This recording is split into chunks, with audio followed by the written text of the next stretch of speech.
Kinondenar kan sarong animal welfare group sa Albay ang pagkagadan sa 5 ikos na nadukayan sa Barangay Santo Cristo, Tabaco City, pasado alas 8 kasubagong aga. Sigun kay Ednalyn Cristo, ang chairperson kan da Albay Animal Rescue Alliance o TAARA, ang mismong fur parent ang nakapagpaabot sa Indakan Sumbong.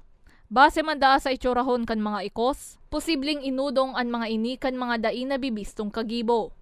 Yung araw po ata yan nangyari, so wala po talaga silang, wala ring footage, walang CCTV, walang eyewitness, wala lahat. So mahirap po tukugin kung sino talaga yung may gawa.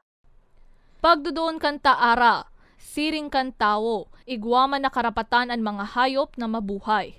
Best solution talaga dyan is be responsible enough sa mga sarili po nating alaga.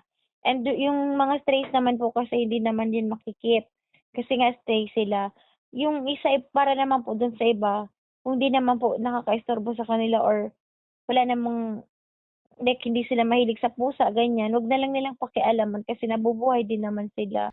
Sa ngunyan, padagos pa ang pigigibong investigasyon ka na sabing grupo nga ni mapanimbag ang kagibo ng posibleng maatubang sa pagbalgar sa Republic Act 8485 o Animal Welfare Act.